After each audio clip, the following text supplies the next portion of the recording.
Chapter 64. Blue. There's a pleasant soreness in my body as we make our way back home. The protest of my muscles lets me know that I've definitely overdone it today, especially considering it was my first real day back in. Stars, how long has it been since someone let me truly practice? Either way, I lost track of time in the familiar motions. A flush rises to my cheeks as I remember that my master had come to collect me from the athletic building. Kara had swept me away as soon as he'd come to pick me up. I'd been nervous at first. My heart nearly leapt out of my chest at the sudden knocking on the locked door of the studio. I'd have thought I was in trouble if he hadn't been grinning from ear to ear. He said he'd explain once we got home, grabbing my bag for me and rambling nearly nonsensically about his day as we made our way back. I don't know what has got him so happy, but he's certainly got a pep in his step. "Master, are you all right?" I can't help the smile that works its way onto my face. "Never better, Blue? Why are you asking?" he says without missing a beat. "Because you've been trying to fit your key into the door for the past minute." I try to say it gently, but the statement still has him flinching. "Do you want me to take it?" I offer, holding out my hand for the ring of keys. Yeah, my hands are shaking pretty bad. Here, you take it." He hands the keys over without any fuss, but the shaking in his hands doesn't really stop. I open the door without any flair or presentation, but Kara still thanks me like I've done something special. Kara dumps his book bag just inside the door and throws his jacket over the railing of the stairs. I can only watch in confusion as I hang my coat on the little rack at the end of the hall. Something odd is going on. Kara's almost never this sloppy. He's a creature of order and structure. "Master? Are you all right?" I press cautiously. Yeah, I'm just coming down, I think." He sighs, pouring himself a glass of water and drinking the entire thing in one swig. "Coming down?" I quirk my ears in a clear gesture of confusion. I don't want to be too bothersome with my questions, but I also want some answers. "It's a long story, but it is going to help us," he says, like it's an answer, like it doesn't give me more questions than answers. "Help us?" I try to prompt again, hoping that whatever's sapping his focus gives way just long enough to give me a little more insight into what's rattling around inside his head. "Help us with our little magical mishaps, Blue." He smiles at me, and even though his eyes show nothing more than the friendly gaze he usually fixes me with, I can't help but feel like I've been pinned like a bug on a slide. I give myself a few seconds to concentrate on my breathing, the careful in and out that I'm hoping hides my panic rather than broadcasting it, as I follow my master to where he's taken a seat in the kitchen, rubbing his temples. "What are you... I try to speak, but my voice is in my throat, unwilling to cooperate with the facade of calm that I'd been intent on projecting. Is everything all right?" I try to force some confidence into my voice, but I know that it fails. I can't even get myself to look at his face. "Blue, you don't have to be nervous." He speaks in such a calming tone that I want to sob. Oh, that's reassuring. I want to scream. I want to cry. But more than anything, I think I'd like a straight answer. Nothing to be nervous about. He doesn't understand how terrifying it is. He doesn't understand. I'm no stranger to pain.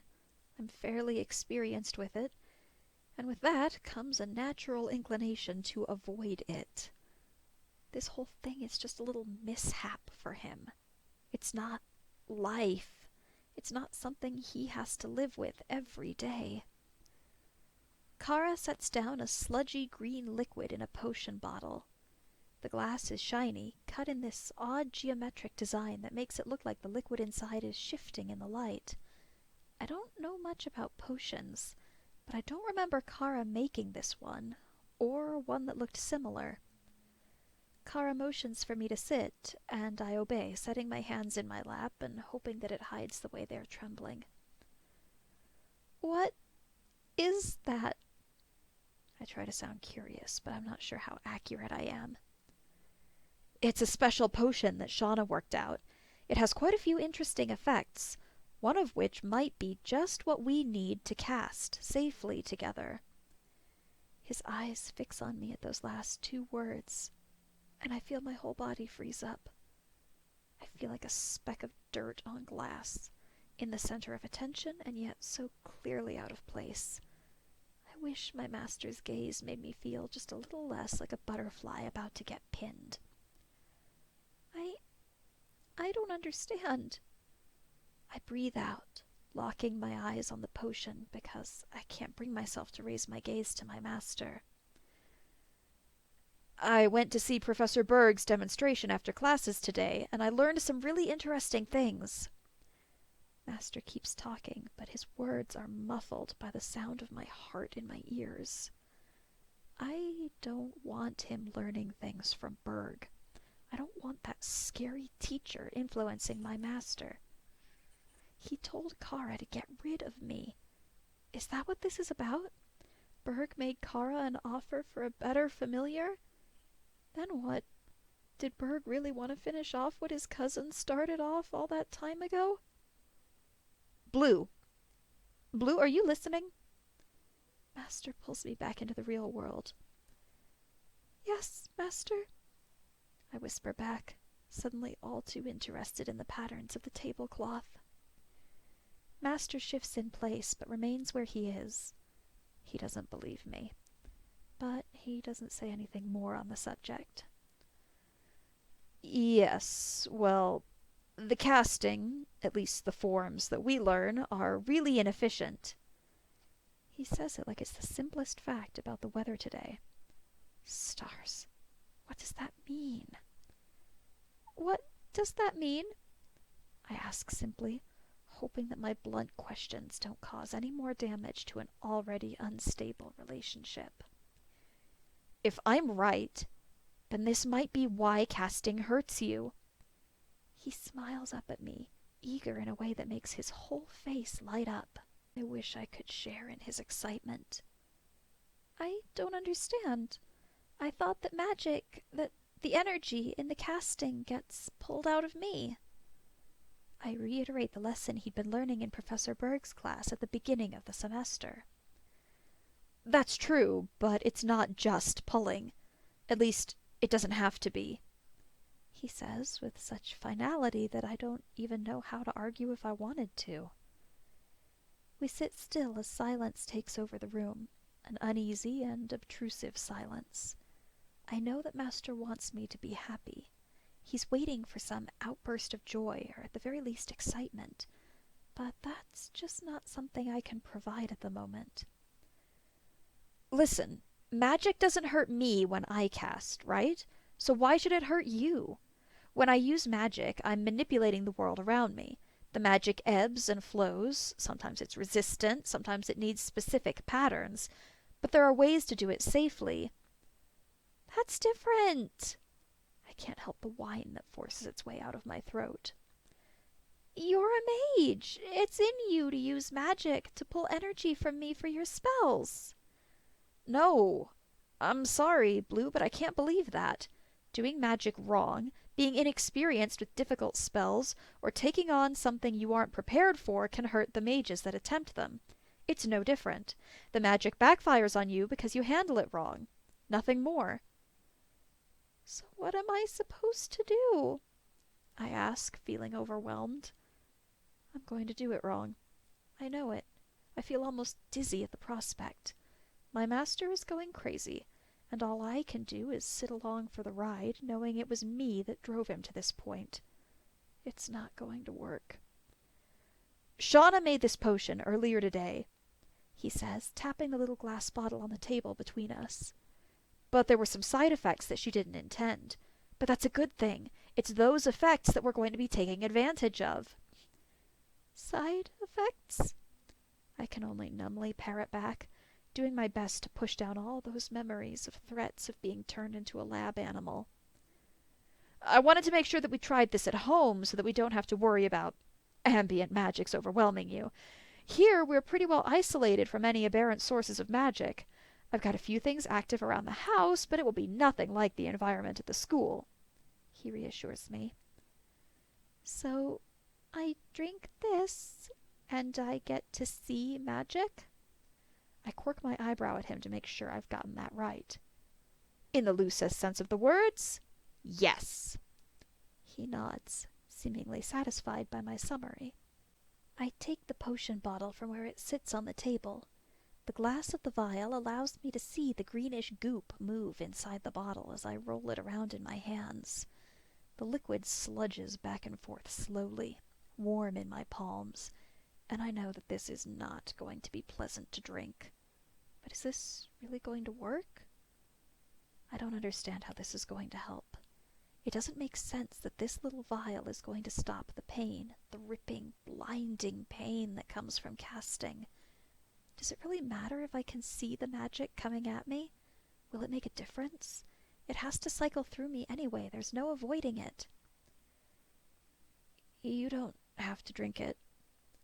Master's voice is quiet, hesitant, just a fraction above a whisper. If you're uncomfortable with it, you don't have to do it. He shifts uncomfortably in his chair, all the excitable, joyous energy gone. Yeah, I don't have to.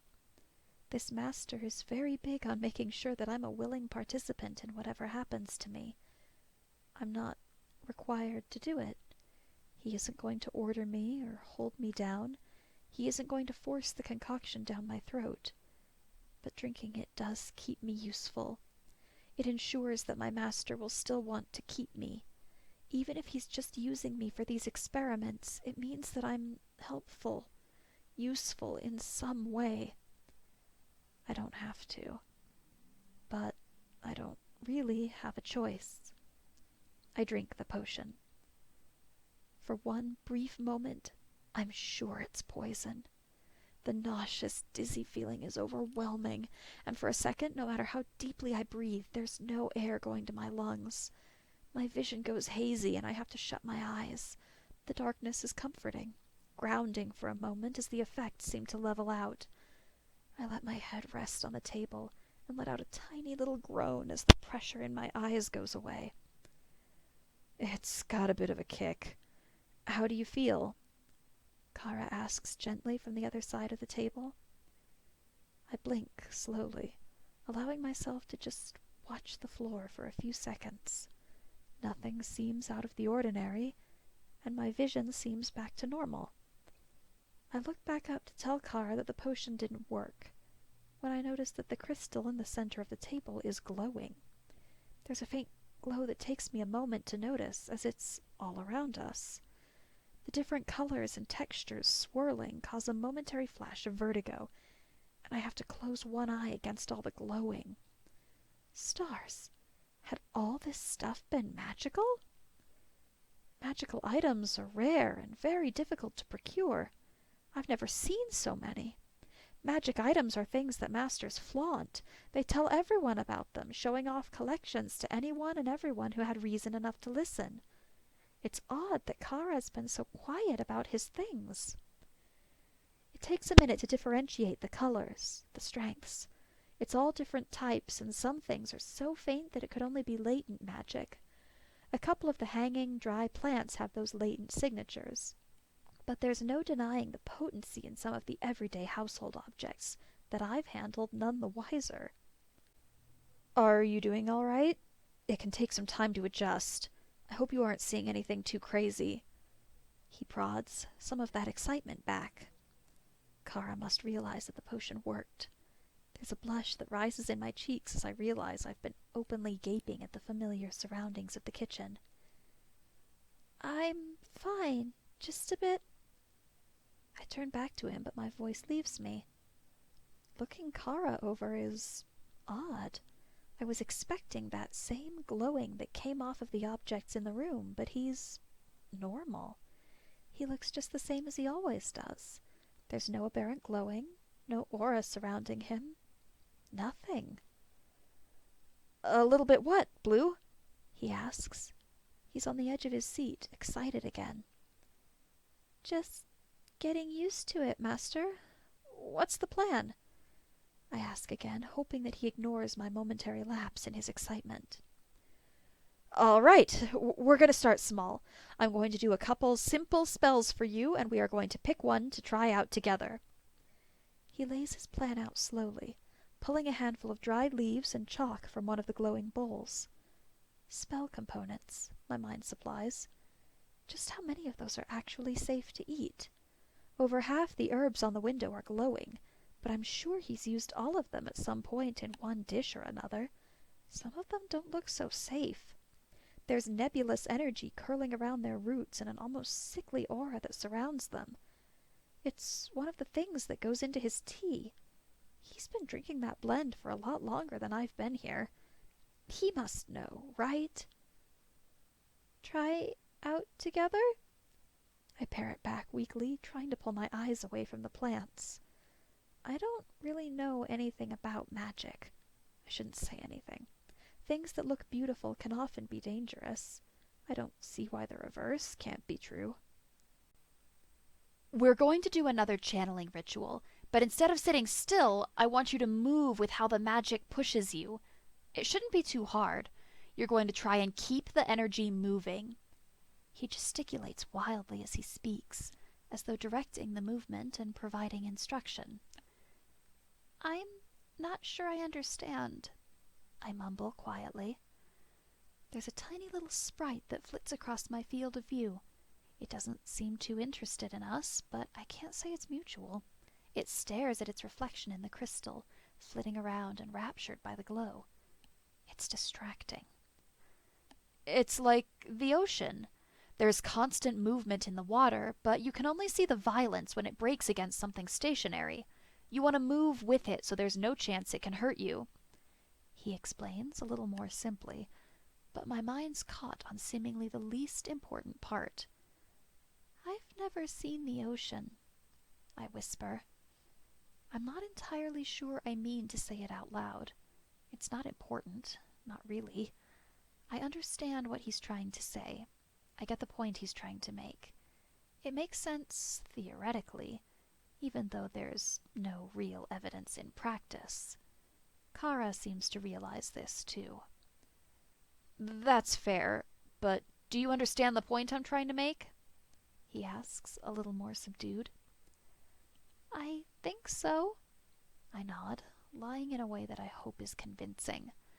The part about the water makes a little sense to me. The energy still has to get pulled, though. Won't that hurt? We move outside to start. Kara places a guiding hand on my back, and I try not to sink into the touch like I want to. He sits me down so I can watch his casting, but it's a little distracting. I don't even have to look at all of the spells to get a reading on the magic in the area. The plants and the little hellspawn that share the garden glow pretty intensely, and that fog that covers the house seems to extend out here, too, and there are soft, glowing little totems that seem to line the gate.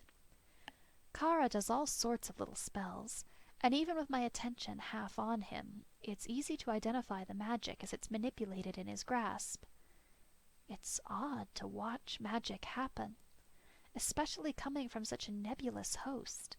It's like the energy gets manipulated point by point with no internal draw. But there is. There has to be. It's one of the things they keep talking about in Master's classes. It's why he's so focused when he's casting. It's why he's doing the breathing and centering exercises they taught him. Right? All right. I think a fire channeling would be easiest for this. Something fairly simple to start us off, but with lots of movement. Something that could tell us right away if my theory is right. What do you think, Blue?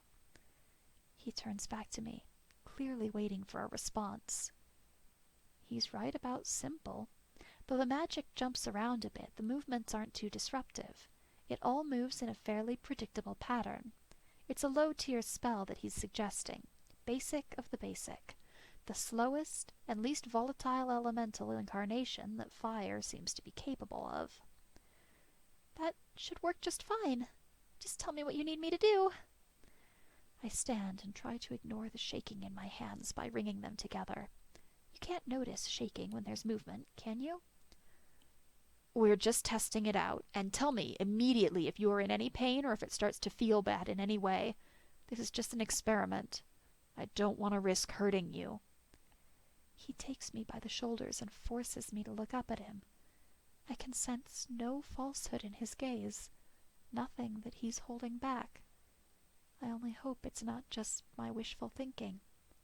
I force my gaze back to the floor.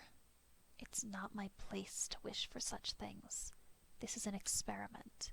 If I get hurt, it doesn't matter.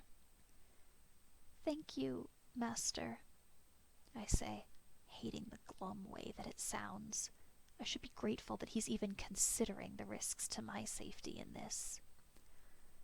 You just stand there while I draw the circle, okay? He speaks quietly, backing away without forcing any more interaction. There's an odd dread that settles in me as I'm watching the circle get drawn. There's something weird, too, about standing while it's getting done. I shift from one foot to the other, trying to quell some of that nervous energy. There's a part of me that wants to go to my knees and wait in the proper position, but I stop myself. There's no point.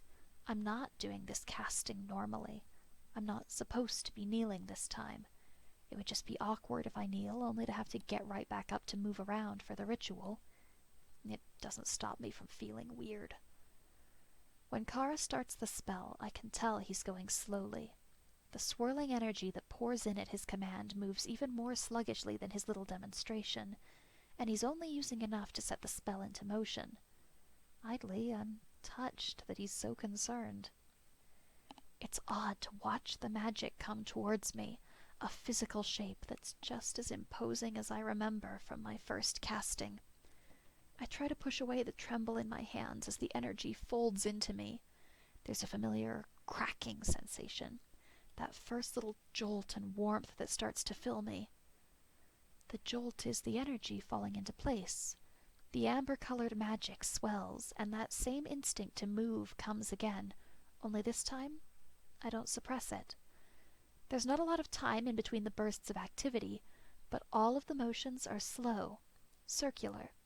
It takes a winding path, and so I do as well, traveling to the boundaries of the summoning circle and turning, twirling, and the energy grows. The amber starts to bleed out of my body, too much force to be contained, but still caught in the motion, still willingly being led. The energy bleeds into mine, mingling and feeding my own. It's like touching something too free to be contained in any other way than letting it inside me. The sparkling, glittering energy makes everything around me shine with new light. My whole body feels weightless, and I can't even feel the heat that's building because of the spell. It's intoxicating. I let my hand drag through the trail I'm leaving, the color swirling and flicking back into me with renewed interest. It's not painful. In fact, it's kind of exhilarating. Idly I realize that some of the energy's been transformed. Tiny little curls of flame conjured into the material plane because of my movements, and the fire follows my hands now. It burns off in a couple of seconds as there's nothing to feed it, but it was still there. I made that happen. The magic stirs something up, making me feel giddy inside. Blue, what are you doing?